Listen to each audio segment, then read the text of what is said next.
Bom, então, estando aí, sendo o nosso horário, né, vamos dar início a este nosso o último encontro desta primeira etapa, né, do nosso curso aqui, da nossa tentativa, né, de fazer uma abordagem dessa dimensão humana que é justamente a mística, né? Nessa primeira etapa, nesse primeiro conjunto de reflexões, num primeiro momento, no primeiro encontro, nós procuramos abordar a questão de que existe um elemento básico, né, para nós compreendermos a mística. E esse elemento básico, ele está na ideia de que se apresenta para nós a realidade como uma unidade e também como diversidade, né? Então, essa concepção de mundo, essa nossa crença, esse nosso modo de compreender a realidade, de que as coisas elas advêm de uma unidade originária, né? De um princípio originário, de uma realidade originária, né? E ela vai pelo fato da criação, ela vai se diversificando, né? Então, se nós pegarmos a ideia aí, né, uma ideia muito interessante que vem da própria teologia, essa ideia da originalidade do Éden primitivo, né? Lá havia apenas um casal, né, o casal inicial, e depois nós acreditamos que desse casal inicial, né, isso é uma simbologia, todas as pessoas estão aí, né? A diversidade de todas as pessoas do mundo, né? Se nós pegarmos uma semente, né? Um único grão de feijão, por exemplo, ele, na sua unidade, ele pode gerar, né, outros feijões, né, outros pés de feijão, e aí vai se multiplicar o tanto de feijão que vem a partir deste feijão inicial, né? Então, essa ideia inicial, né, de que a mística parte disso, existe uma unidade, existe uma diversidade, e a diversidade guarda uma referência com esta unidade. Toda a diversidade, ela só é diversidade porque ela guarda uma espécie de parentesco, né, com essa unidade originária, com esse ponto de partida, né? Tudo tem um ponto de partida, né? A gente olha na física, por exemplo, a gente fica imaginando a origem do universo, né? Então, os cientistas dizem para a gente que o universo se origina de um Big Bang inicial, né? De uma estrutura inicial, de uma força inicial, e essa força inicial dá origem a toda a diversidade, né? E na medida em que essa diversidade vai se afastando da unidade, ela vai se diversificando cada vez mais. Mas ela guarda essa sintonia, guarda essa simbiose, né? Essa pertença à unidade, né? Então, você tem um caminho aqui, esse caminho que é o caminho da mística, o caminho de sair da unidade em direção à multiplicidade, e aí essa diversidade, essa multiplicidade no retorno para a unidade, né? Então, é bem isso, a mística ela tem este enfoque inicial, né? Então, do uno todas as coisas saem, né? E aí esse sair é o sair da diversidade, é o sair da multiplicidade, é o sair de todas as experiências que nós temos na diversidade, mas aí temos aí essa questão de voltar, né? Do retorno. A mística é essa dinâmica, não teria mística se não houvesse isto, né? Primeiro tem que sair, só pode voltar quem saiu, né? É a mesma coisa de casa, né? Você só pode voltar para casa se você saiu da casa. Evidentemente, não tem como você querer voltar se você não saiu, né? Então, este é o ponto de partida que nós temos para a mística, né? nós também dissemos que quando nós pensamos em, quando nós falamos em mística, não existe uma mística só, né? A mística é um fenômeno plural, né? Então, nós temos basicamente duas, né, que nos interessam sobremaneira. A mística teológica, né? E depois as demais etapas do nosso curso, elas estarão todas voltadas para essa mística teológica, né? E também a mística filosófica, tá? Tanto na filosofia quanto na teologia, você tem aí o relato dessa possibilidade mística, né? Ok? Mas não são só essas duas, né? Há outros tipos de mística. Né? E aí eu não vou entrar também, porque é extremamente complexo, né? Então, as místicas políticas, as místicas econômicas, as místicas sociais, né? Que alguns autores se recusam a chamar de mística, mas que outros usam a expressão, tá claro? Né? Então, o que nos interessa aqui do primeiro encontro, nessa recuperação de elementos, é basicamente isto, né? Existe uma unidade, existe um ponto de partida, existe uma fonte, e desta fonte, né, sai, né, essa fonte se dá de si mesma, sai de si mesma, em direção aí à pluralidade e à diversidade. E essa diversidade e pluralidade guarda esta sintonia com a fonte inicial, né? E aí esse caminho, você pode ir, né, no fluxo das coisas, se afastando da fonte, e você pode fazer esse caminho do retorno à fonte, né? E aí é muito interessante para nós, e aqui eu não vou fazer trabalho teológico, mas é um trabalho mais de reflexão, essa imagem que nós guardamos do Antigo Testamento, né? Do Éden primitivo. Lá no Éden, todas as coisas eram perfeitas, né? Todas as coisas eram boas, todas as coisas eram unas, todas as coisas mantinham sintonia de refino com a própria unidade, né? O afastamento do casal primitivo do Éden, né? Cria aí na própria linguagem do Gênesis a diversidade, né? Comerás o pão com o suor do teu rosto, né? A serpente vai picar o calcanhar da mulher, a mulher vai esmagar a cabeça da serpente, né? Então, isso tudo relata justamente a diversidade. Mas, né, a humanidade como um todo, ela guarda consigo esse desejo de sintonia, esse desejo de retorno, né? Esse desejo de retorno. Isso está bem retratado lá na tentativa que os homens fizeram na Torre de Babel. É um mito bem interessante, né? Eu não vejo o mito da Torre de Babel como um mito do problema do homem, eu vejo o mito como essa tentativa do homem de retornar à origem. O que queria o homem? Queria chegar de novo a Deus, né? E eles começam a construir uma torre, eles se entendem, né? Eles têm uma língua única, né? E aí eles vão subindo, né? E de repente a torre não consegue mais subir, dado a diversidade das línguas, né? E aí a torre não sobe mais, né? Há um belíssimo livro do Havelock, quando a musa aprende a escrever, né? Que retrata justamente esse mito da Torre de Babel, na unidade das línguas e na pluralidade das línguas, né? É muito interessante isso, né? Bom, esse foi o nosso primeiro encontro.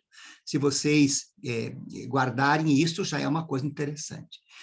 Aí nós fizemos no segundo encontro uma aproximação com aquilo que os gregos, né, nos deram em termos de mística. A mística cristã, e aqui é uma afirmação que eu faço sem nenhum tipo de receio, né, ela bebe de fontes racionais da Grécia, a princípio.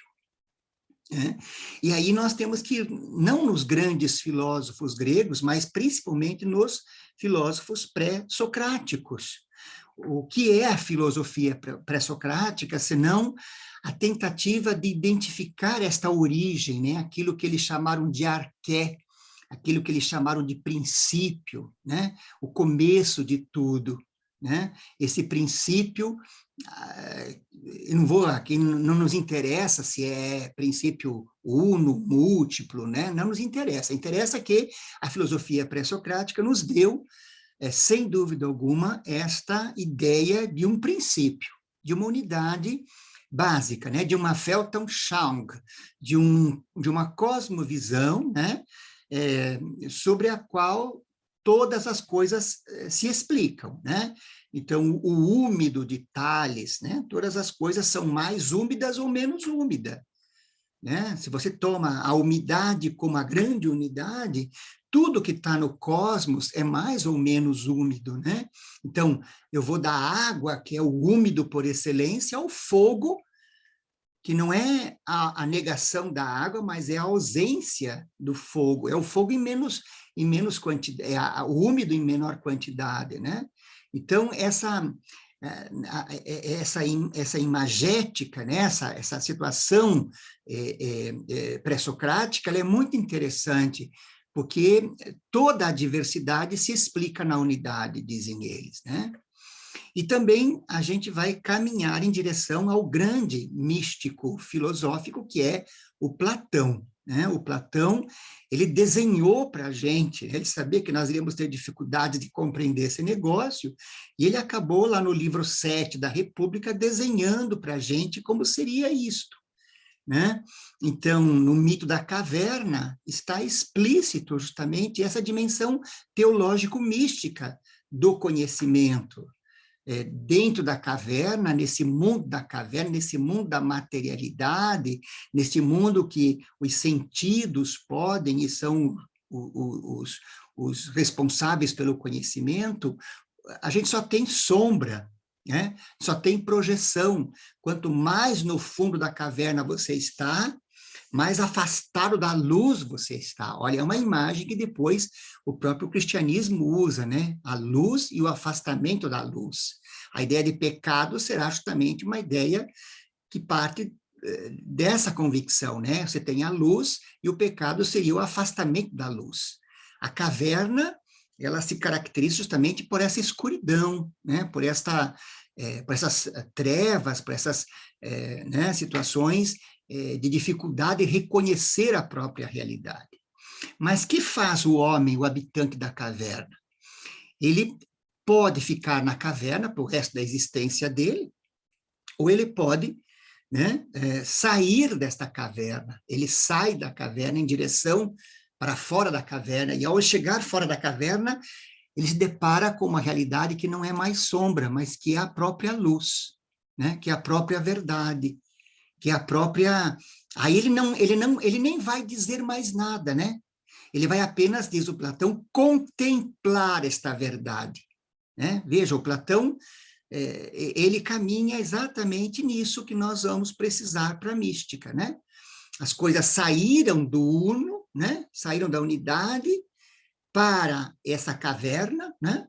E agora os habitantes da caverna saem desta caverna em direção a esta unidade, que é a grande verdade que Platão chamou de uno bem, né? Lá em cima está o uno bem, aquilo que é a fonte de toda a compreensão da própria realidade, né? É claro que Platão não tem aí uma teologia, evidentemente, cristã, né? A teologia de Platão é uma teologia filosófica voltada para a especificidade do conhecimento racional, né? Então, é a razão que conta, é o movimento da razão, né? A razão que pelos sentidos vem sombras, né? E vai subindo, né? Aí as 4 etapas, né? A icasia, a pistes, a noesis e, finalmente, a dialética. É um processo de subida, né? É subida. Eu começo pela icasia, que é o conhecimento sensorial, né? Vou pela pistes, né? Vou até a pistes, que é o conhecimento da minha crença, chego na noesis, que é o conhecimento matemático, e contemplo a realidade última pela dialética, né? Esta imagem de Platão, ela está referida em Coríntios 13, né? Quem lê Coríntios 13 parece-me que está lendo Platão, né? Quem escreveu Coríntios 13 parece-me que conhecia esse texto de Platão, porque lá em Coríntios 13 você diz o quê? O que a gente vê escrito lá? Agora vejo sombras, agora vejo partes, né? Depois verei face a face, né? Isso é o itinerário místico, né? Agora estou num mundo, né? neste mundo, nesse degredo, né, que nós rezamos na Salve Rainha, né, os degredados filhos de Eva, gemendo e chorando num vale de lágrimas, né, em busca ou na expectativa desta subida em direção à unidade, né, e esse retorno é decisivo, né?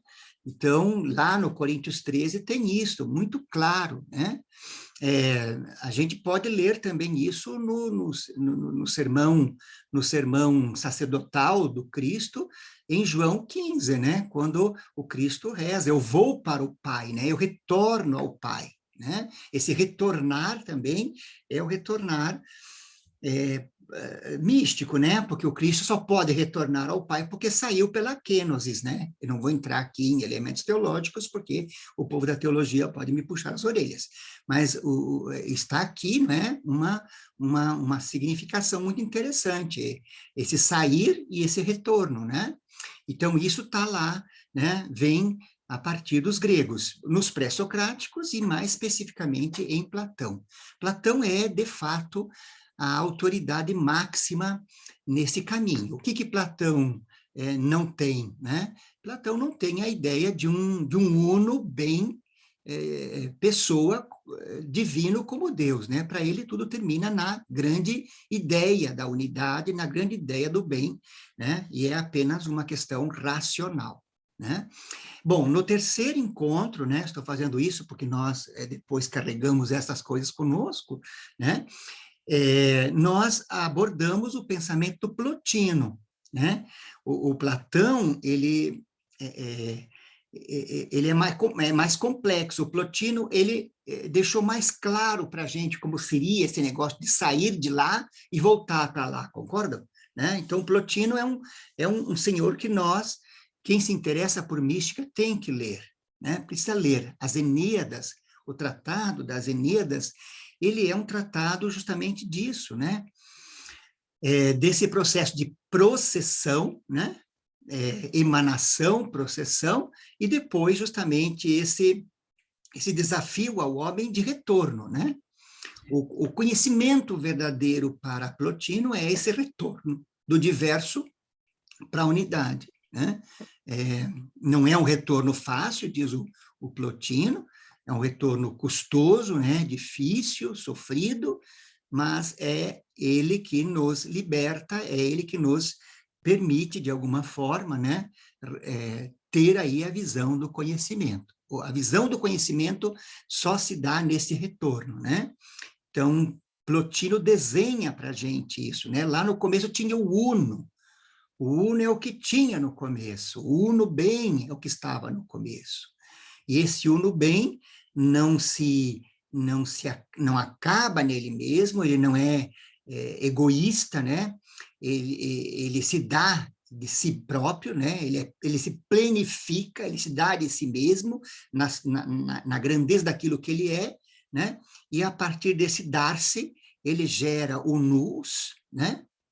Ele engendra o nous contempla o uno, por um lado, e, ao mesmo tempo, se dá também e produz aí, nesse dar-se, a alma, né? E esta alma contempla o nous e se dá de si mesma criando o mundo, né? O mundo, criando não, engendrando o mundo, né? Então, o mundo é esse dar-se da unidade, da tríade, né? Das hipóstases iniciais, certo? O mundo é isto. Quanto mais afastado dessa tríade inicial, mais esquecido, mais tosco é o mundo, né? Vejam, o homem na ponta, né? Os animais, as plantas e, finalmente, os minerais lá, né? Inertes lá embaixo, com as pedras, né? Aquelas coisas assim, lá na última escala, né? Mas todos guardando essa sintonia com esta unidade primitiva, né? Ler Plotino é uma questão fundamental, né?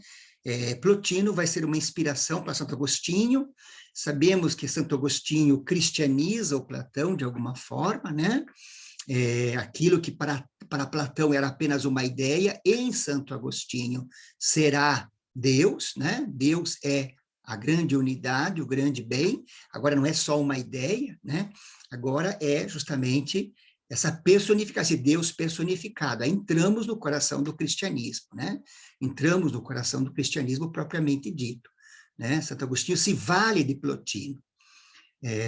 Não existiria Agostinho sem Plotino, né? Eu não estou querendo minimizar Agostinho, mas eu quero mostrar que Agostinho foi um leitor de Plotino, né? Que por sua vez era um leitor de Platão, né?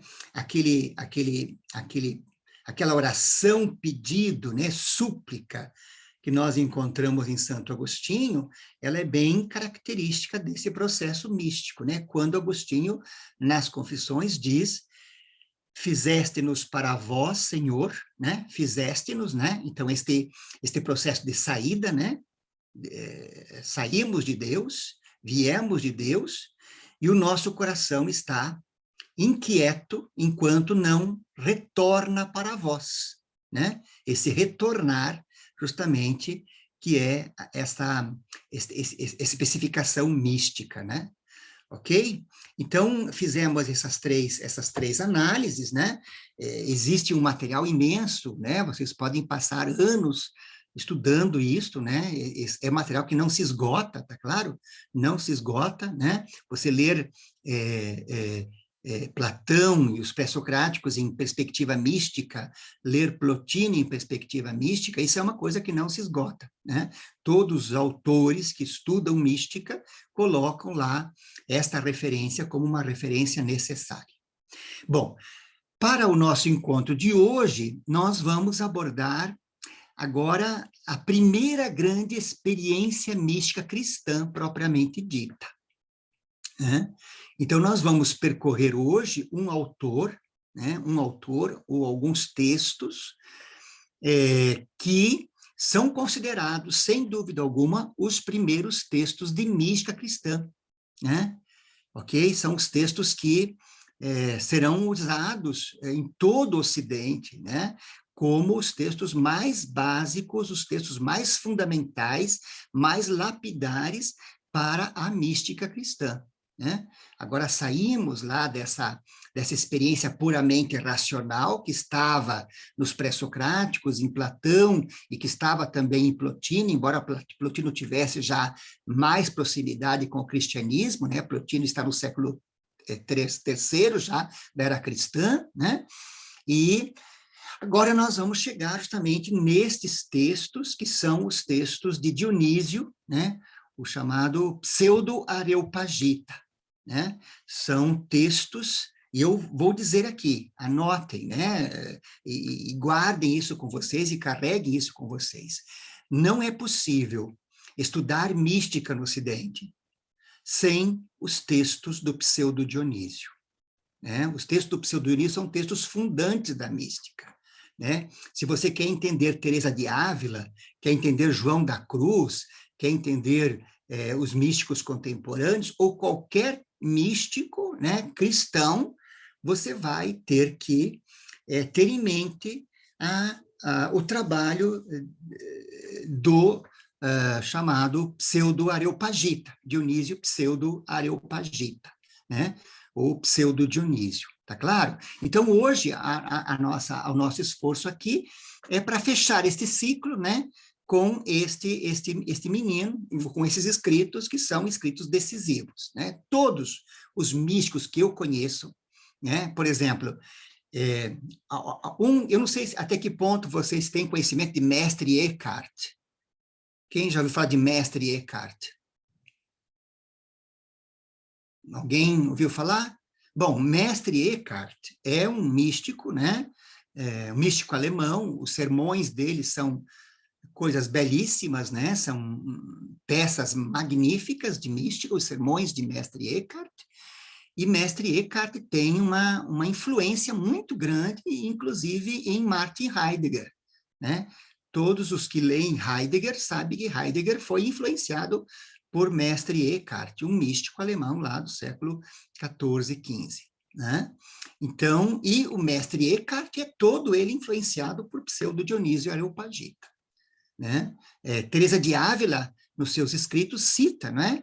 Ela escreve literalmente, como disse, né, São Dionísio, né, acho que Teresa não tem toda a compreensão da histórica que nós temos dos problemas de Dionísio, né, de quem foi Dionísio Pseudo-Areopagita, né, mas ela cita, né, o divino Dionísio, como disse Dionísio, São Dionísio, né, então todos eles citam. São João da Cruz, por exemplo, o poema dele da Noite Escura, né, essa expressão noite escura é retirada, né, o escuro é retirado dos escritos do pseudo Dionísio Areopagita. Né? Quando você tem uma Edith Stein no século XX escrevendo a ciência da cruz, por exemplo, né? Ser finito, ser eterno, você tem uma Edith Stein fazendo referência ao pseudo-Dionísio Areopagita. Né? Então, eu insisto aqui, né, que o texto mais lapidar, o texto mais básico de toda a mística cristã inicialmente os textos, ou são os textos do pseudo-Dionísio Areopagita, ok? Então, vamos percorrer aí esse menino, né? Eu vou passar aqui também algumas coisas para vocês, para a gente poder se localizar, né? Certo? Então, vocês estão vendo os slides aí? Sim? Sim. Tá, então vamos lá, né? O nosso problema é dar conta desse menino Dionísio, chamado Pseudo-Areopagita. A gente vai começar aqui, vamos começar, primeiro tentando situar esses escritos, né? E primeiro situar este autor, né? Ali no terceiro, a partir do século IV, do século V mais especificamente, né? Do século V, lá pelo ano 500, 600 mais ou menos, surgiram textos, né? E esses textos, eles eram assinados por um tal Dionísio, né? Eram textos surgidos aí no século V, né? E eram assinados por um tal de Dionísio, que se autotitulava Areopagita, né? E se pensou, então, que fossem escritos de Dionísio, né? Aquele que havia discutido com São Paulo no Areópago. Vocês lembram, né? Acho que tem aí uma referência muito interessante, não sei se é em Gálatas, na carta aos Gálatas, eu não me lembro agora, me desculpem, né? Mas que tem lá uma passagem em que São Paulo teve uma discussão com um certo senhor lá no Areópago grego, né? E o nome desse senhor era Dionísio. Então, a tradição começou a associar esses escritos com esse Areopagita, com esse Dionísio que teve uma discussão com São Paulo, né? E esse texto, né, é tão interessante a construção dele, depois nós vamos até ver uma parte dele, é que ele faz referência, por exemplo, ele tem um discípulo chamado Timóteo, né, como São Paulo, né? Aliás, a teologia mística do Pseudo Dionísio, esse pequeno livrinho, que é uma pérola da mística, ele é endereçado a esse tal Timóteo, que era um amigo dele, né? Então, dá a impressão que ele está lá nos primeiros acontecimentos do cristianismo. Ele também tem referências interessantes e muito interessantes ao Apocalipse, ao Evangelho de João, e depois, mais tarde, ao Apocalipse. Então, dá a impressão, né, que esse Dionísio, ou tiveram a impressão, os primeiros intérpretes, né, que se tratava justamente do Dionísio que havia discutido com São Paulo no Areópago, né, que foi convertido por São Paulo, né, inclusive tem lá a questão do Deus desconhecido, né? O Deus desconhecido. Essa ideia é muito significativa para os textos do Pseudo-Dionísio, tá? Bom, então, a coisa começa aí. A tradição, no seu início, né, associou estes escritos com o tal do Dionísio que havia discutido com São Paulo. Depois, os estudos mostraram, e aí entra uma coisa interessante, né? Os estudos mostraram que era impossível, né, que a pessoa que escreveu esses textos fosse o mesmo que discutiu com São Paulo. E por que era impossível? Porque esses textos do Pseudo-Dionísio faziam referência à escola neoplatônica, principalmente ao fundador, que é Próclo, né? Próclo, um dos membros da escola neoplatônica, né, que foi também colega de Plotino, é citado nesses escritos. Então, seria impossível, né, que uma pessoa que viveu lá no primeiro século conhecesse questões do século terceiro, né, ou tivesse experiência do século terceiro, tá claro? Então, não se tinha certo mais quem era isso. Outros autores diziam que esses textos, esse corpo de textos, eram de Saint-Denis, Dionísio Saint-Denis, que foi o fundador e o primeiro bispo de Paris, né, lá no século III para o século IV. Né? Então, fazia-se referência a isso também, que poderia ser o bispo Denis, né, ou Saint-Denis. Hoje você vai à França e você visita uma belíssima catedral gótica, Saint-Denis, né, a Catedral de Saint-Denis, e que teria sido ele o escritor destes textos, né, quem tinha escrito esses textos. Bom, depois também se percebeu que não poderiam ser dele, né, não podiam ser dele também. E aí existe um vácuo, né? Um vácuo de quem é o autor desses textos, né? Não se sabe ao certo.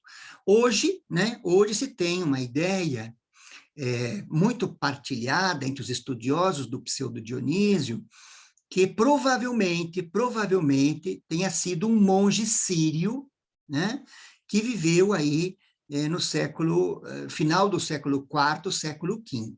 Né, que tinha esse nome Dionísio, um monge sírio, né, mas é tudo o que nós temos aí de referências a respeito do autor desses textos. Né?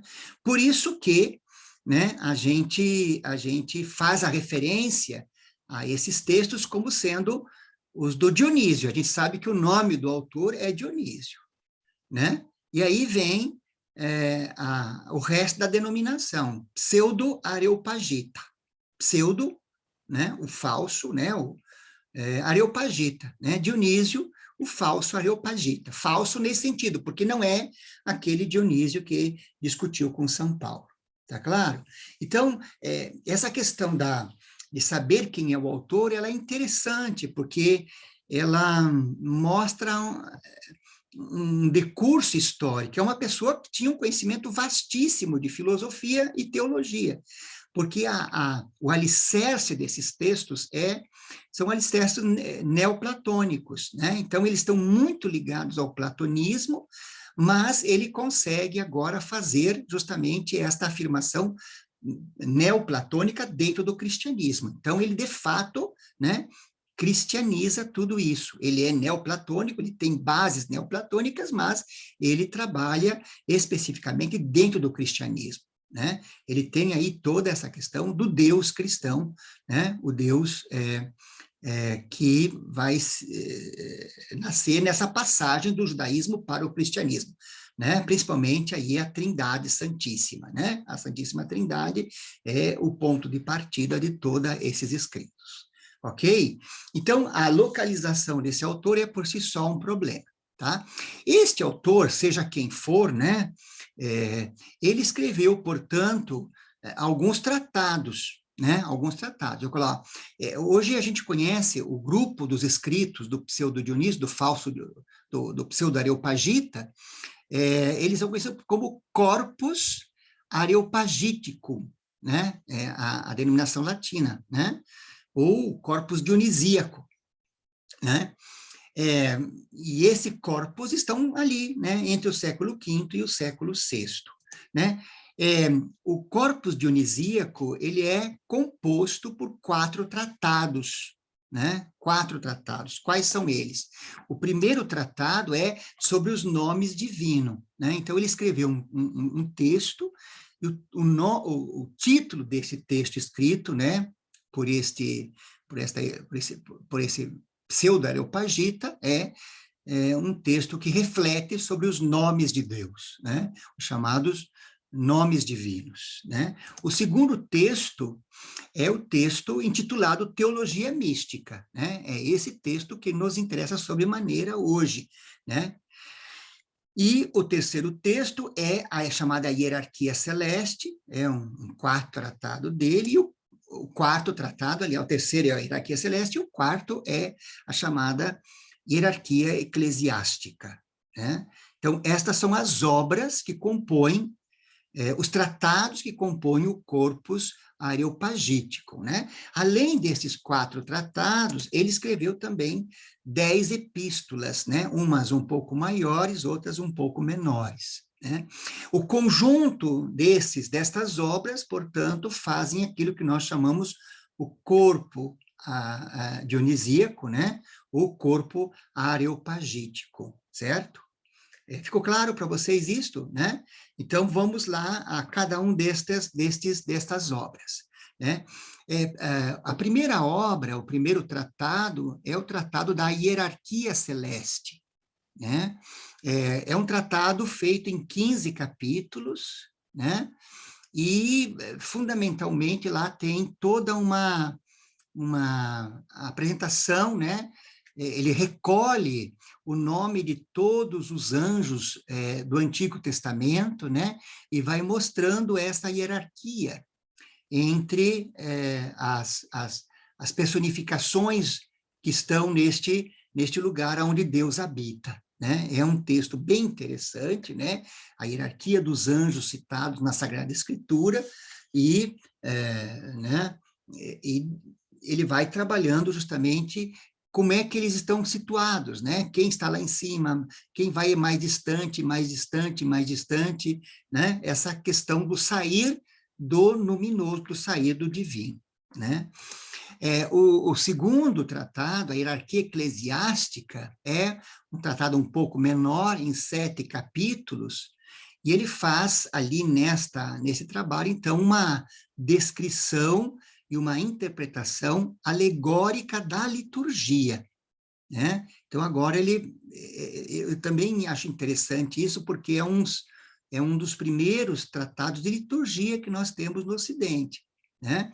E como que essa liturgia tem um tipo de literatura, de língua, de linguagem, né? Que tem que ser considerada no fato de nós podemos fazer a compreensão dessa saída de Deus e desse retorno a Deus, né? Temos também esse tratado, né, já citado, sobre os nomes divinos, em 13 capítulos, né, trata dos nomes atribuídos a Deus nas Escrituras, tanto numa apresentação catafática, né, os nomes positivos de Deus, aquilo que se pode dizer de Deus, mas, principalmente aqui, se desenvolve a chamada teologia apofática, né? E é uma inauguração também nova dele, né? E é também uma novidade desses textos, porque é uma teologia que pretende mostrar como Deus se apresenta a partir daquilo que não pode ser dito dele, né? Ok? E depois, o que nos interessa fundamentalmente é a teologia mística. É um pequeno texto, né? Muito pequenininho, né?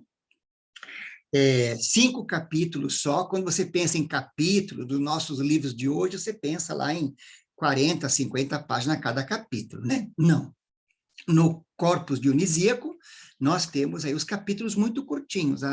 Você vai ver que depois na teologia mística, tem capítulos que é só meia página, né? Só meia página é um capítulo. Tá claro? Então, ele tem aí algumas intenções, cinco modos de compreender a coisa, né? Está aí justamente nesse trabalho. O que eu ressalto aqui bem é que Dionísio, no corpo total desses tratados, ele tem aí esta novidade, né? Que é justamente a implantação da teologia chamada apofática, né? Acho que vocês dominam essa expressão. Você tem uma teologia catafática, né? E uma teologia apofática. A teologia catafática é aquela que chega a Deus afirmando coisas sobre ele. Então, Deus é unidade, Deus é bom, Deus é verdade, Deus é beleza, né? Estas coisas são parte da teologia catafática. Mas o Pseudo-Dionísio, né, nesta significação do místico, vai dizer que nós podemos apenas nos aproximar de Deus não por aquilo que ele é, mas por aquilo que ele não é, né? Por aquilo que não se pode dizer dele. Em última instância, né, nós chegamos a Deus, né, num estado de completa impossibilidade de fala, né? E aí entra a questão do inefável, né? Deus é aquele que não pode ser dito, aquele que não pode ser traduzido em expressões da língua, porque todas são limitadas para poder dizer aquilo que Deus é. Bom, o que nós temos? Os movimentos das obras, né? Então, aqui, ó, eu coloquei aqui um pequeno texto para a gente poder refletir. Em cada um desses tratados, né, embora sejam tratados diferenciados, todos eles guardam esta expectativa do sair e do retornar, né? Então, nos 4 tratados, o que nós encontramos? A presença de elementos claramente neoplatônicos, né? E quando eu falo neoplatônicos, e vocês agora entendem por que nós estudamos Plotino, né? Porque Plotino é necessário, porque Plotino está aqui nos textos do Pseudo-Dionísio, né? Aquela ideia de processão, né? O uno, o nous, a alma, o mundo, né? Então, ó, faz da obra de Dionísio uma junção teórica em que a estrutura hierárquica expressa pelos movimentos de processão, né? Então, sai de, né? O prodos grego, e a conversão, a epistrofé, né? Que é o retorno, né? O prodos é a processão, tudo vem de lá, né? E a epistofré é tudo retorna para lá. Né? Tudo vem de lá, tudo retorna para lá. Né? Da onde? Tudo vem do Uno, tudo procede do Uno, né? Identificado agora na literatura do Pseudo-Dionísio como Deus, ser, né? Agora é o ser Deus, não é mais a razão platônica, né? Não é mais simplesmente o Uno racional de Plotino, mas no Dionísio agora é Deus, então tudo vem de Deus, né? E tudo retorna para Deus, né? Tudo procede de Deus, né? E essa processão, ela é aquilo que pode explicar a diversidade das coisas, né? E essa conversão, esse ir novamente para lá, explica, portanto, toda a atividade das criaturas do diverso, né? Que guardam esta sintonia com a questão do primeiro, do uno, que agora é Deus ser, né? Então, do uno para o múltiplo e vice-versa, né? Então, do uno vem para o múltiplo e do múltiplo retorna para o uno. Assume o sentido de participação, né? A chamada metexis, na luz divina que procede de Deus, né? Vocês vão perceber, daqui a pouquinho nós vamos ter a possibilidade de ver como a linguagem, né? É uma linguagem cristã, mas com forte cheiro de platonismo, tá claro? Mas o platonismo é o método, né? E eu não posso estudar mística sem conhecer, então, os pré-socráticos, Platão e Plotino, para chegar aqui, né? O que faz o Pseudo-Dionísio, né? Aquela linguagem platônica, aquela linguagem de Plotino, agora é uma linguagem apoderada, que é patrimônio do cristianismo, né? Não se sai de uma razão e se volta para uma razão. Se sai de Deus e se volta para Deus, né? Isto é decisivo nos escritos do Dionísio Pseudo-Areopagita, né? Então, o conjunto da obra do Pseudo-Dionísio tem 3 características básicas, né? Então, qual que é a primeira característica desses tratados e também das suas epístolas, né? toda ela, né, aqui é a inauguração, gente, da teologia mística, certo? Então, toda a obra é obra de teologia mística, né? E o que tem de específico nessa teologia mística, né? Aí a inefabilidade, né? Ou seja, esta impossibilidade que nós, diversos, temos de dispor de uma linguagem que consiga ser aquela linguagem que satisfaça o nosso mergulho na divindade. O nosso mergulho na divindade é feito sem nenhum conhecimento racional e sem nenhuma palavra, né? Por isso, essa contemplácio mística, né? Essa união mística que não vai mais precisar nem da razão e nem da palavra, né? Então, este é um traço que percorre todos os quatro tratados do Pseudo-Dionísio. Uma segunda nota das obras é que o conjunto dos quatro tratados ele tem um forte elemento mistagógico, né? Eu peço desculpa que escrevi errado ali, ó, mistagogia, tá claro? Tem um C a mais ali, né? Certo? Né? É mistagógico. Acho que vocês conhecem essa expressão. Mistagógico o que é? Mistagógico é um caráter de iniciação, né?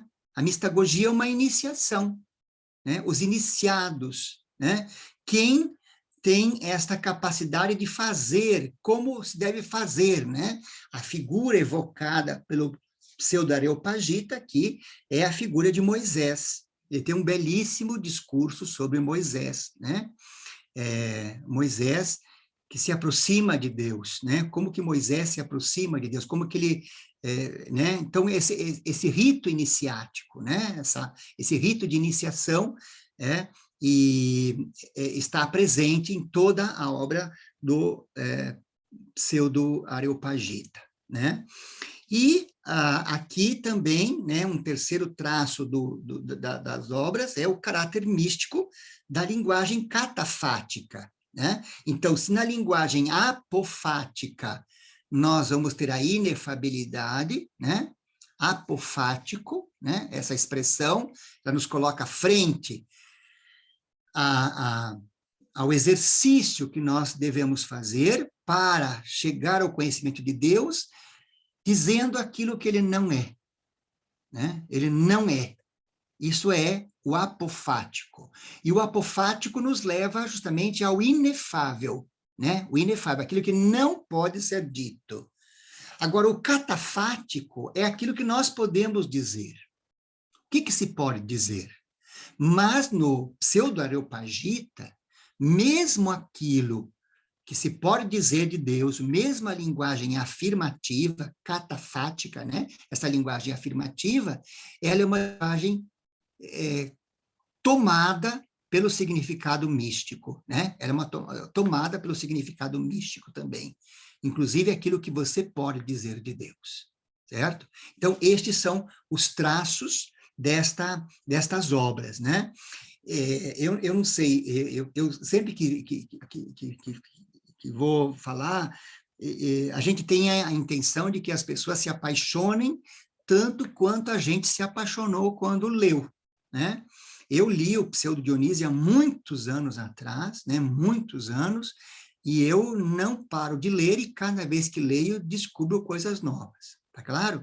Então, para que a gente possa hoje sentir um pouquinho, né? Experimentar um pouquinho o Pseudo-Dionísio, eu vou passar para vocês agora o texto, né? Esse pequeno texto, essa pequena pérola, essa preciosidade escrita pelo Pseudo-Dionísio, que é a teologia mística. Eu vou passá-la para vocês, eu vou enviar aqui no chat de conversa, eu vou enviar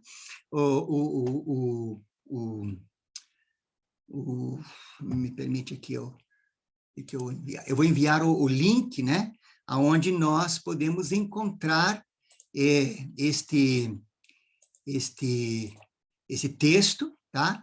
E aí a gente vai poder acompanhar um pouquinho, certo? Nós vamos poder ler o Pseudo-Dionísio, né?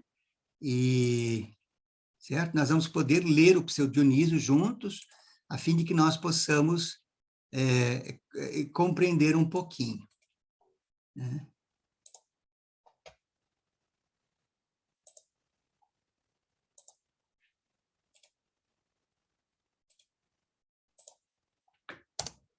Eu passei ali o link, vê se vocês conseguem abrir, gente, por favor. Vocês conseguiram abrir?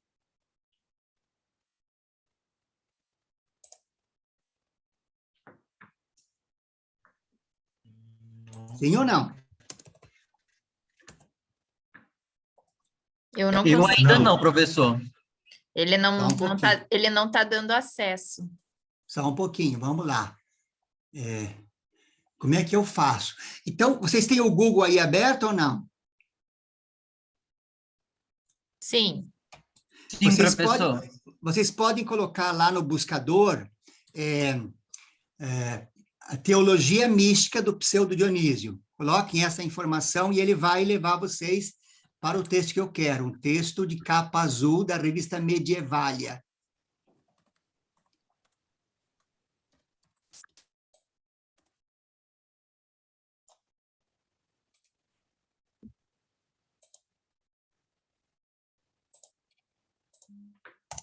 Vê se agora dá acesso, eu acho. Agora vocês vão conseguir acesso. Coloquei Agora aqui. sim. Abriu? Abriu. É um texto azul, assim, estudos, né? Isso. Certo. Então, abram lá e começam a percorrer comigo ali. Tá? Então, rolem lá, né? Certo? E nós vamos chegar aqui, tem um prefácio, né? Porque é um estudo sobre, tá? Mas é uma tradução que nós vamos encontrar aqui, é uma tradução que tem o texto grego e o texto em português, tá? É uma tradução direta do grego para o português de Portugal, né? Então, lá, vocês vão encontrar ali na página 8, página 9, né? Pseudo-Dionísio Areopagita, e daí o nome em grego, lá, Teologia Mística, né? Versão do grego e estudo complementar por Mário Santiago de Carvalho. Aí, na página 10, vocês têm lá a primeira parte em grego, né? E logo, na sequência, a tradução para o português, tá? Aí, na página 11, chegaram à página 11? Sim. Tá. Então, eu acho que é interessante, não é um texto comprido, tem 8 páginas só, né? Os capítulos aqui são, né, bem curtinhos, e a gente pode experimentar isso, né? Ver como ele vai apresentar essa questão da teologia mística, né? Então, olha lá, ó, a treva divina, aí começa toda a questão, porque a gente usa a palavra treva de que jeito? A palavra treva não tem para nós um valor afirmativo, né? Parece escuridão, né? Mas aqui, no Pseudo-Dionísio, a treva, ela é justamente essa escuridão luminosa, né? É a escuridão que contém toda a luz, percebe? Então, aí começa já o problema dele, né? Se é uma escuridão que contém toda a luz está nessa escuridão primitiva, toda a escuridão está nessa luz primitiva, né? Então, olha lá, ó. Ele começa assim o texto, né? Eu vou ler aqui, se você me permite, nós vamos acompanhando, né?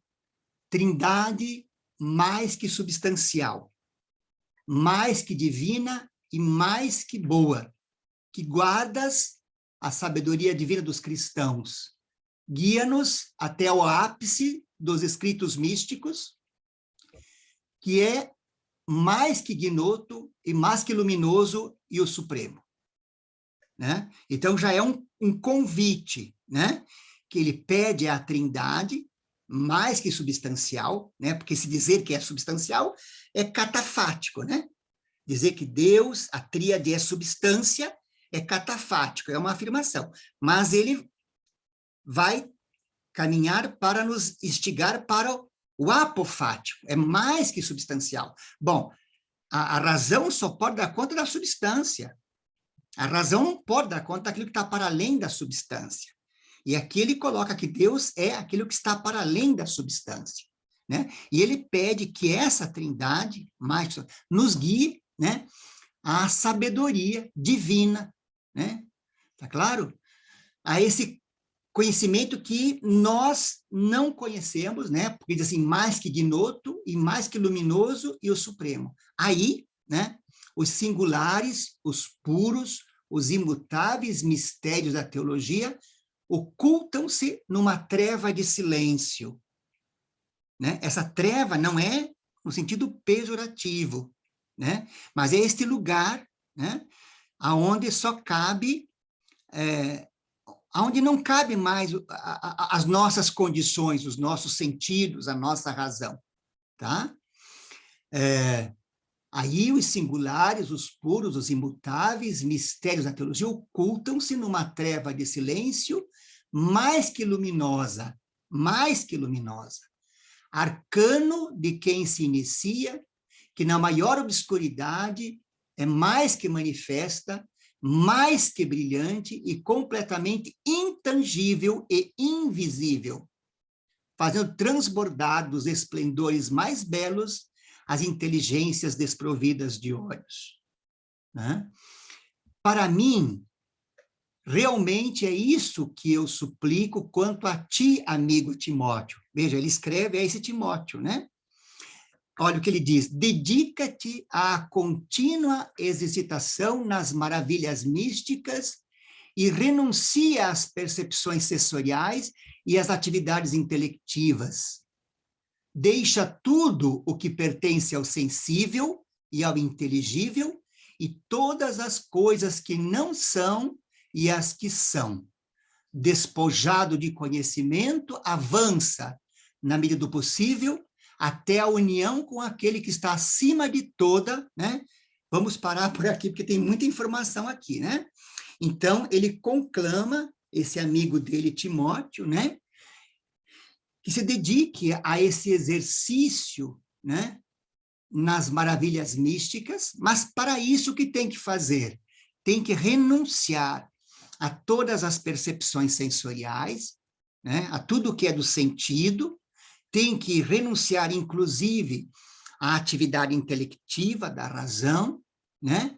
Deixar tudo o que pertence ao sensível e ao inteligível, né? E deixar todas as coisas que não são e as que são. Despojado dos conhecimentos humanos, desses conhecimentos materiais, avance, né, na medida do possível, até a união com aquele que está acima de toda a... Veja que na próxima página aí nós temos o texto em grego, né? Agora me perdi aqui, puxei demais. E toda a substância de todo o conhecimento, está na página 13.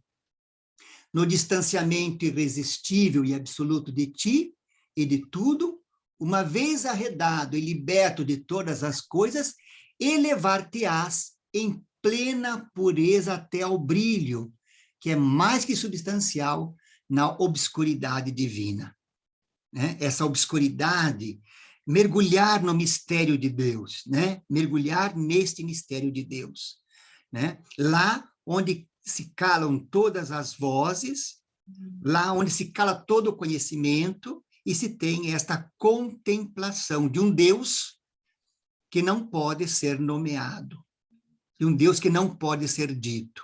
Então, a pura união mística, né? Ele convida a esta união mística, né? A este êxtase, né? Que é o êxtase do retorno, né? Não é um êxtase que se chegue utilizando as palavras, utilizando os conhecimentos humanos, utilizando os sentidos humanos, mas fazendo este processo de renúncia de tudo isto, né? O próximo parágrafo é bem interessante. Mas presta atenção que nenhum dos iniciados te ouça falar disto. Quero dizer, nenhum dos que se atém às realidades existentes imaginam que nada mais que substancial existe acima delas, mas antes se creem ser capaz de entender, por força de seu próprio conhecimento, aquele que dispôs a obscuridade como ocultação, né? Então, ele dá um conselho a Timóteo, né? Que ele evite, né? Estes que não são iniciados. Quem são aqueles que não são iniciados? São aqueles que se convencem de que pelas próprias forças, pelos próprios esforços, podem chegar, né?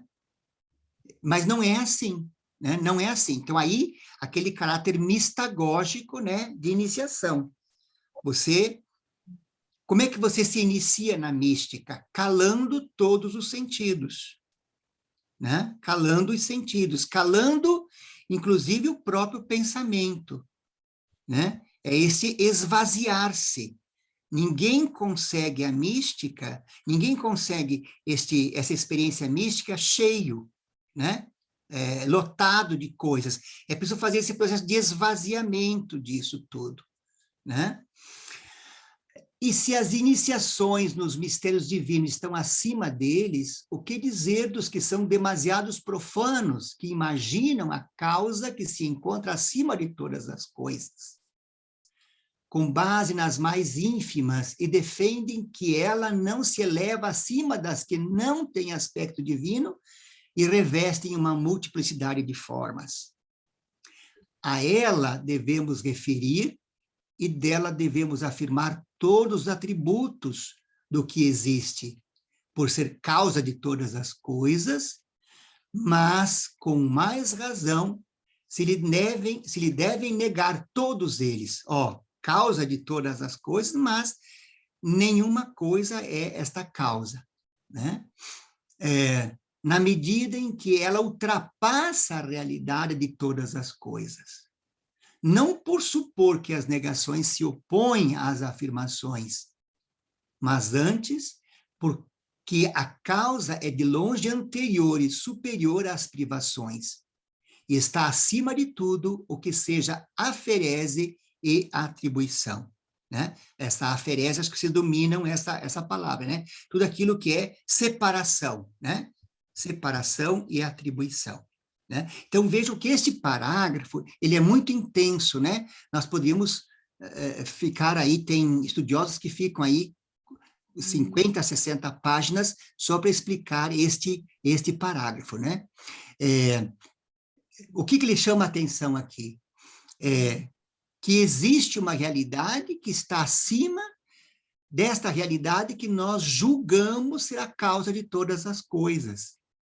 Né? Uma causa como, por exemplo, o motor primeiro de Aristóteles, ou as coisas que estão no mundo, né? Esta causa está acima de tudo isto, né? Ela não pode ser dita pelos recursos que nós dispomos no próprio mundo e nas nossas próprias capacidades, né? Aqui ele cita, por exemplo, né, nesse outro parágrafo, deste modo, o divino Bartolomeu, não se sabe quem é esta figura que ele faz referência aqui, né? Afirma, por exemplo, que a teologia é imensa e mínima, né? Que a teologia ela é o máximo e ela é o mínimo também. E que o evangelho é extenso e grande, ao mesmo tempo que conciso, né? Então, o pequeno cabe dentro do grande, o grande cabe dentro do pequeno, né? Isso que ele quer mostrar. Quem contempla o pequeno, quem olha para o pequeno, tem que saber que o pequeno, ele guarda o grande. Quem contempla o grande, tem que saber que o grande abriga o pequeno. Né? Então, esse processo de olhar para o mundo, mas não se fixar no mundo, porque o mundo, ele não é o todo.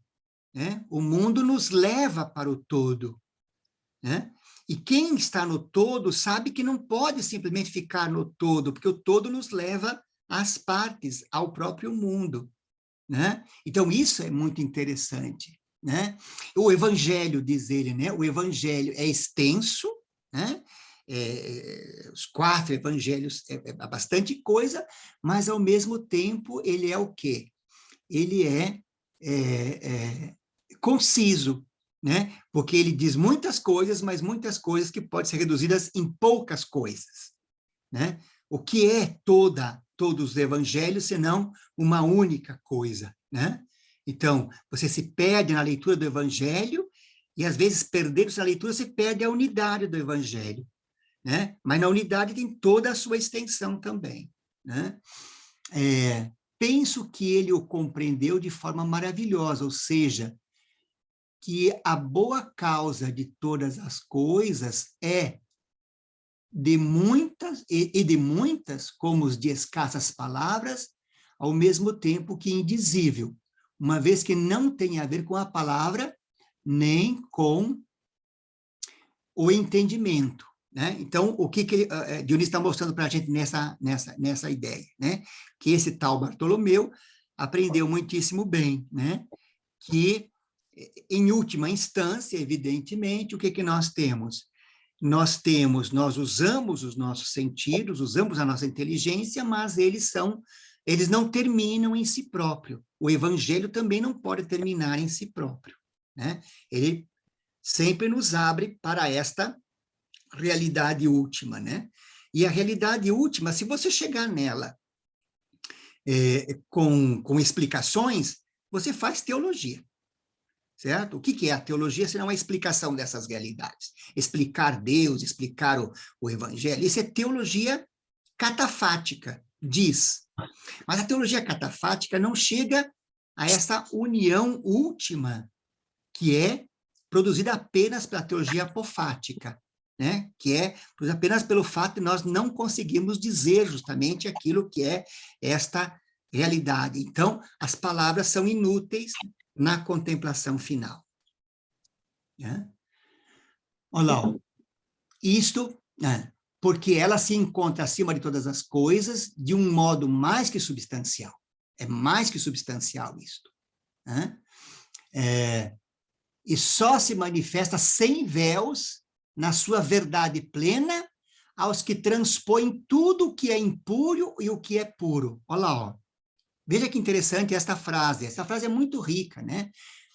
Porque ela se encontra acima de todas as coisas de um modo mais que substancial. E esta realidade só se manifesta sem véus, na sua verdade plena, aos que transpõem tudo o que é impuro e o que é puro, que em cada subida se elevam além de todos os cumes santos e deixam para trás todas as luzes divinas, todos os sons e palavras do céu, penetrando na treva onde, na realidade, está, conforme dizem as Escrituras, aquele que tudo transcende. Né? Gente, isto é pano assim para um curso inteiro, né? Vejam que essa expressão, né, ali, ó, na treva, o que é essa treva? De novo, não aquele sentido negativo, mas essa espécie de não lugar, né? Porque o lugar seria percebido, contado pelas disposições humanas, né? Essa treva, né? Por isso que depois São João da Cruz escreve belíssimamente o poema A Noite Escura, né? A Noite Escura, né? Então, essa ideia da treva não é negativa aqui, né? É justamente porque ela dispensa toda a palavra e dispensa todo o sentido e todo o conhecimento para ser contemplado, né? Ó, repito aqui, que em cada subida se elevam além de todos os cumes santos e deixam para trás todas as luzes divinas, todos os sons e palavras do céu, penetrando na treva onde, na realidade, está, conforme dizem as Escrituras, aquele que tudo transcende. Eu, assim, aqui, depois nós vamos ter a oportunidade, em outra ocasião, de ver um autor que faz isso. Eu tenho a tentação de dizer que esse outro autor deixou o seu Dionísio fácil para a gente. Esse outro autor chama-se Boaventura, São Boaventura. Quando São Boaventura escreve este belíssimo livro, que é o Itinerário da Mente para Deus. E lá nesse itinerário, nesse livrinho, que a gente lê às vezes com desdém, quem já leu, quem não lê, urge ler, não é? Porque é uma pérola de mística, né? Como que nós vamos, assim, por passos, né? Primeiro olhando as coisas do mundo, subindo por seus significados, e subindo, e subindo, e subindo, até mergulharmos, evidentemente, nessa treva, né? Nessa luz que é escuridão, e nessa escuridão que é luz, né? Aonde habita aquele que tudo transcende, né? São Boaventura, eu tentei já ensaiar um artigo a esse respeito, mas eu não tenho fôlego para isso, né? Eu sempre quero dizer que São Boaventura deixou o Pseudionísio, explicou o Pseudionísio quase desenhando para a gente, né? Como nós deveríamos entender o Pseudionísio, né? E lembre que São Boaventura, no meio de toda a escolástica racional do século XIII, é o único platônico, né? É o único platônico, né? É um fato interessantíssimo. Bom, vejam que o Pseudo-Dionísio, no parágrafo seguinte, ele vai nos dar um exemplo dessa subida na figura do Moisés, né? E assim, não por acaso, o divino Moisés recebe pessoalmente ordem, não apenas de primeiro se purificar, mas também de se apartar dos que não são puros e, depois de completa a purificação, ouve as trombetas de 1000 sons. Vê os puros raios amplamente disseminados das muitas luzes perfulgentes. Então, apartando-se da multidão, apressa-se com os sacerdotes escolhidos a chegar ao cume das divinas ascensões. Entretanto, ele não se reúne de fato ao próprio Deus, nem a ele mesmo o completa, pois é invisível, mas ao lugar onde ele está. E aí é a questão da treva, né? Da treva, porque quando Moisés sobe ao monte, né? Ele não vê Deus, ele está no lugar de Deus, né? Ele não poderia, com os sentidos, contemplar Deus, ele está no lugar de Deus, né? Ele está nesse lugar onde essa transcendência se manifesta, né? Uma expressão de uma manifestação apofática de Deus, né? Que diz ele? Suponho que isso significa o seguinte: as mais divinas e excelsas coisas que se podem ver e pensar são algo como representações hipotéticas das realidades sujeitas. Àquele que se eleva acima de tudo. Através delas, mostra-se a presença daquele que está acima de toda a reflexão, estabelecida nos cumes inteligíveis dos seus lugares mais santos, né?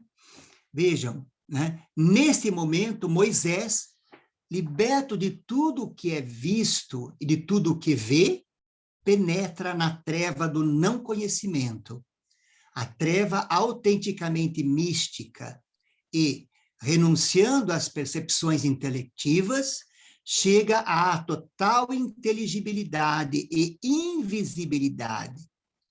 Entrega-se inteiramente ao que está acima de tudo e de nada. E não é ele próprio nem outro, unindo-se da forma mais perfeita ao que é completamente incognoscível, mediante a total inatividade do conhecimento, conhecendo além do espírito, graças ao ato de nada conhecer. Olha que interessante isso, né? Eu acho esse parágrafo, assim, eu leio e fico assim, né, ruminando. Neste momento, Moisés, liberto de tudo o que é visto e de tudo o que vê, penetra na treva do não conhecimento, a treva autenticamente mística, e, renunciando às percepções intelectivas, chega à total intangibilidade e invisibilidade. Entrega-se inteiramente ao que está acima de tudo e de nada. E não é ele próprio nem outro, unindo da forma mais perfeita ao que é completamente incognoscível, mediante a total inatividade do conhecimento, conhecendo além do espírito, graças ao ato de nada conhecer. Né? Vejam, é magnífico isto, né? E aí, no outro capítulo, né, na outra parte, ele vai dizer como que se chega a isto, né? Como que se chega? Ele faz um convite lá ao Timóteo para fazer isto, né? Mostra aqui como que Moisés fez isso, e agora ele nos dá essa dica aqui, né? De como chegar lá. Chegar a essa treva mais que luminosa é o que suplicamos, e, pela privação da visão e pelo não conhecimento, ver e conhecer aquele que está acima da contemplação e do conhecimento, precisamente pelo ato de não ver nem conhecer. Isto precisaria, assim, um curso inteiro, né, gente? É tão denso isso, né? Nisto consiste, de fato, a verdadeira observação e conhecimento, e celebrar aquele que é mais que substancial, de um modo mais que substancial, pela aferese sistemática das coisas existentes. Tal o artista que esculpe uma estátua ao natural, devastando todas as excrescências que entravam à contemplação pura da figura oculta. E apenas mediante essa aferese faz aparecer a formosura escondida, tal como ela é em si mesma. Né? Olha, é um exercício magnífico. E esse exercício de subida é que nós encontramos depois em São Boaventura, encontramos em São João da Cruz, encontramos em Teresa de Ávila, né? Encontramos no Tomás Merton, no século XX, né? O que eles fazem? Vejam que todas essas obras fazem referência às subidas, né? As subidas, ir em direção a esse nada que é o tudo e esse tudo que é o nada, né? Isso que não pode ser dito, não pode ser posto em palavras, não pode ser conhecido com o conhecimento humano, né? É simplesmente fazer esse caminho do mergulho, né? Do êxtase, né? Do êxtase, né? Essa união mística tão cantada por Teresa de Ávila, né? Veja no próximo parágrafo aí. É de fato necessário, creio, que celebres as afereses em oposição às atribuições. Nas afirmações, principiávamos pelas primeiras de todas as coisas, e passando pelas medianas, descíamos até as mais ínfimas. Aqui, ao invés, fazemos a ascensão a partir das mais ínfimas até as mais importantes, procedendo por eliminação sistemática, a fim de conhecer sem véus aquele não saber que em todos os seres se encontra velado por tudo que conhecemos, e a fim de observar aquela treva mais que substancial, que toda a luminosidade que os seres comportam obscurece. Acho isso aqui, esse parágrafo muito significativo, porque diz o seguinte, ó, aqui mostra o caminho de vir de lá para cá, e o caminho de ir daqui para lá.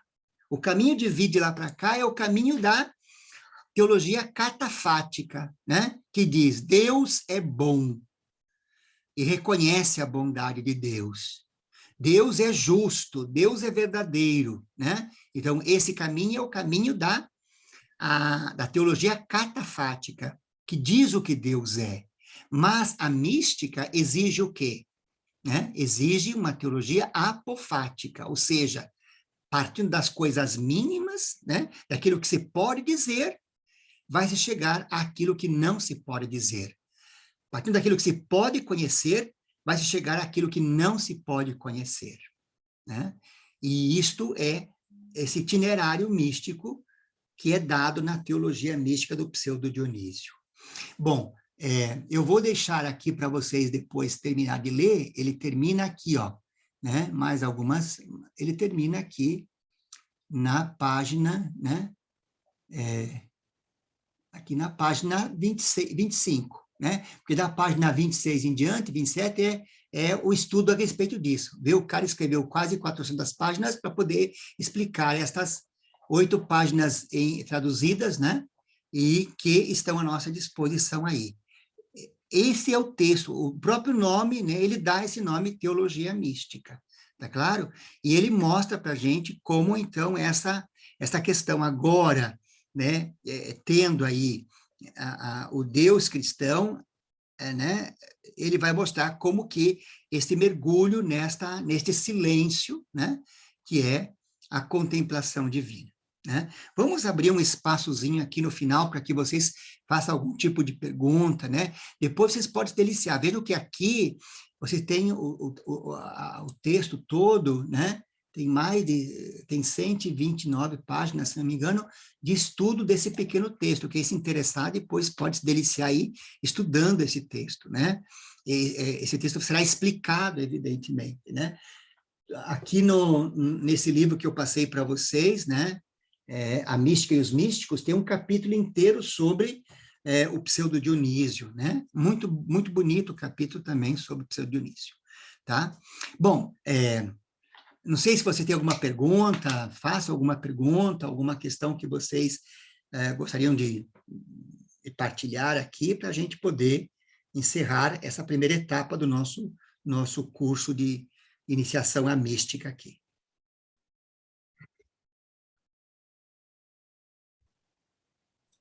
Vou fazer uma pergunta que eu acho que é bem básica, eu acho que eu perdi, que tocou o interfone bem na hora que você começou a explicar o começo do texto. Uhum. Com relação às trevas, né? Porque a gente sempre relaciona a figura divina com a luz. Uhum. E aí, quando fala nesse mergulho nas trevas, se o senhor puder explicar um pouquinho. Esta é a essência, Juliana, de toda a obra do Pseudo Dionísio, porque aqui a treva não tem um sentido negativo.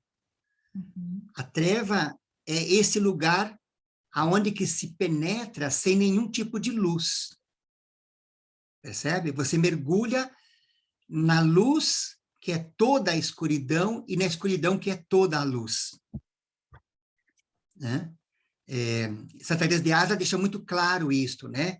Na luz, que é toda a escuridão, e na escuridão, que é toda a luz. Por que é treva? Porque você chega até aí, você tá usando os teus sentidos, você está usando a tua inteligência para fazer esse retorno, mas quando você chega nos umbrais, você vai diminuindo isto. Vamos fazer o seguinte, vai ficar melhor assim, ó. Imagine que você tem uma pirâmide, certo? Embaixo, no pé da pirâmide, onde ela é mais larga, imagine as palavras. Você tem uma profusão de palavras, tem muitas palavras. Na medida que você vai subindo, o que vai acontecer com as palavras? As palavras vão diminuindo, diminuindo, até se ficar nenhuma, sem nenhuma. Esse ficar sem nenhuma palavra significa a treva. Você não tem mais o recurso da palavra, não tem mais o recurso do sentido, certo? Você não tem mais o recurso dos olhos, Dos né? teus Você não tem mais o recurso do conhecimentos. olho para poder ver, né? Então, você mergulha, e aí eu vou usar a expressão, você mergulha na noite escura de São João da Cruz, né? Na noite escura. A noite escura não tem que ter a gente tem que tirar esse significado negativo da treva aqui. A treva aqui é o lugar do não conhecimento. Eu vou pegar aqui, Juliana, também para te ajudar um pouquinho melhor, o próprio Wittgenstein, no último parágrafo, Wittgenstein, ele é místico, no último parágrafo do Tractatus, né? Existe o inefável, aquilo que não se põe em palavras, aquilo que não pode ser dito, né? E quando você mergulha nesse mistério que não pode ser dito, você mergulha nesta luz que é a escuridão, e nessa escuridão que é toda a luz, né? Para que você tenha luz, é necessária a escuridão. A escuridão ilumina o quê? A luz ilumina a escuridão. É a escuridão que te abarca. A luz é um pequeno recurso, é um recurso para se mover na treva, mas a treva é o que importa. E a treva não é esse lugar ruim, esse lugar triste, esse lugar soturno. A treva é o lugar onde nós não podemos mais dizer nada. Né? E aí os nossos olhos, eles se abrem apenas para contemplar sem poder dizer nada. E aí está o êxtase místico, né? Belíssimamente retratado, por exemplo, na estátua de Bernini, quando representa o êxtase de Santa Teresa de Ávila. Né? É uma estátua belíssima, né? Tomada pelo amor, né? Não se pode dizer mais nada. Né? Não, os sentidos não ajudam mais, a inteligência não ajuda mais, não tem mais nada, né?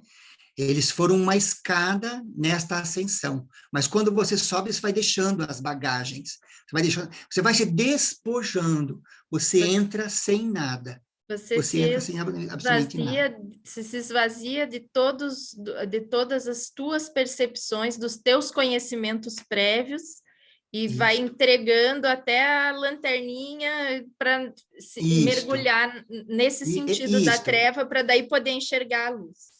Perfeito. Tá. Perfeito, né?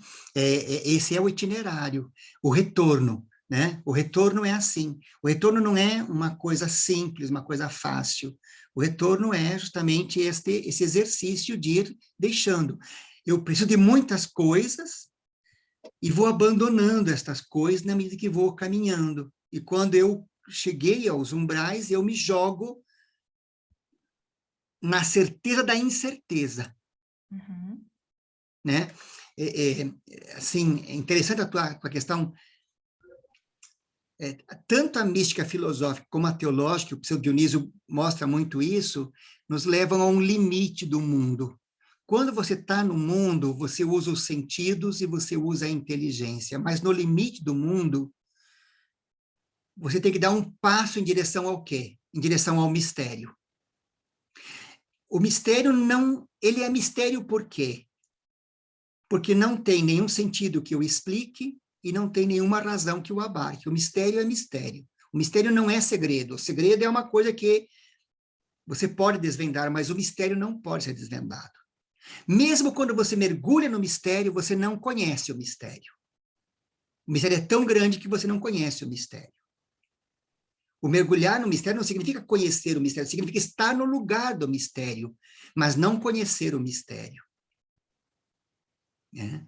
E aí, por exemplo, na mística teológica, na mística filosófica, por exemplo, o limite do mundo, você não tem mais para onde ir. Então, você tem que voltar para o próprio mundo. Mas na mística teológica, na mística do Pseudo Dionísio, na mística de Platão, por exemplo, você não pode sair do mundo. Você faz um itinerário e contempla a verdade que está no mundo. Mas no caso do Pseudo Dionísio, você chega lá e você se dá com o mistério, que nenhuma razão pode compreender. Nenhuma razão pode compreender o mistério de Deus. Por isso que ele é a treva luminosa, é o escuro luminoso, é o luminoso escuro. Né? Porque o próprio Moisés, né? Veja, por exemplo, lá no monte, né? Quando a sarça ardente, eu acho belíssima aquela coisa, né? Tira as tuas sandálias, porque você está no lugar sagrado. Ele não vê a divindade. Ele não tem a visão da divindade. Ele está no lugar da divindade. Mas ele não vê, ele não conhece a divindade. Né? E, tanto é que ele carrega sempre a dúvida, né? Como que é, de que jeito é, por que é, não sei. Uhum. Né? Então, essa treva não tem um sentido negativo, pelo contrário. É aí que está justamente a teologia apofática. O fato de você não poder dizer, não poder afirmar o que é, como é. Por isso que é esse mergulho no escuro. Né? É mergulho no escuro. Eu acho interessante a imagem, Juliana, quando você vai no teatro e que entra, às vezes, o ator só com um feixe de luz sobre ele, já viu? Uhum. E ele vai caminhando só naquele pequeno feixe de luz, mas aquele pequeno feixe de luz, aquele pequeno feixe de luz, ele só é possível porque tem o quê? a escuridão ao retorno dele. É essa escuridão que é o mistério.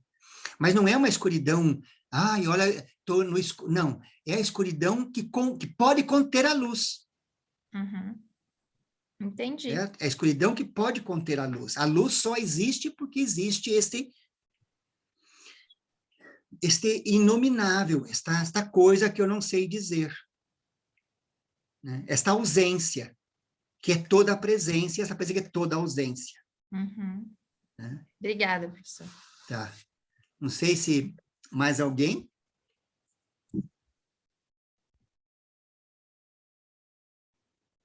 Bom, então é isso, gente. Não sei se foi a contento de vocês, não sei se ajudou ou piorou, mas nós procuramos nessa primeira etapa do nosso curso, nós vamos ter mais 2 depois, se Deus quiser, Nossa Senhora permitir, né? Onde nós vamos entrar em outros místicos, outras experiências místicas, né? Vendo outros relatos místicos, mas todos eles fazendo referência a esta base que é a base que nós acabamos compondo aqui nesse nosso primeiro grupo de coisa, nosso primeiro módulo aqui. Né? A Elisângela tem uma pergunta aqui no chat. Uma escuridão que leva à contemplação. Veja, a contemplação se dá no lugar da escuridão, mas, por favor, tire da cabeça de vocês escuridão como coisa ruim. Né? Vejam, o balde só pode receber algo dentro dele, a água, se ele estiver vazio. Né?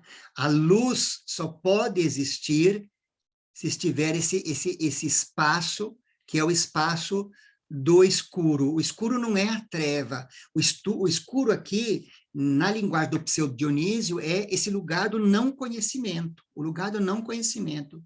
Né? Que eu não posso mais usar nem os sentidos e nem a razão para conhecer, mas que eu caio nesse mistério, né? Nesta coisa misteriosa, o mistério, né? Do próprio Deus se revelando. Ok? Né? Bom, enfim, né? Tem outras coisas. Eu acho que quando nós chegamos, por exemplo, em São Boaventura, e quando nós chegamos em Santa Teresa de Ávila, as coisas ficarão ainda mais reconhecíveis, certo? Ok? Então, gente, muito obrigado, né? Foram quintas-feiras muito boas à noite aqui, tá? Peço desculpas pelos limites, né? Se fosse presencial, nós podíamos nos estapear, ficar umas 4 horas brigando por coisas boas, coisas que realmente interessam, tá? Obrigado por fazer parte aqui desse grupo, né? Que tem esse interesse na mística, tá claro? Alguém pode falar assim, eu posso ser místico? Pode, né? A mística não é uma coisa que nós não podemos ter acesso, né? Peçam a graça da mística, tá? Ok? Gente, muitíssimo obrigado, fiquem bem, né? Nós que E assim que tiver agradecemos, o foi próximo ótimo. módulo, nós avisamos vocês, tá? Obrigada. Tá? Fiquem bem. Muito obrigada, professor. Ok, obrigado, gente. Boa noite. Boa noite. Boa noite a todos. Obrigada, professor.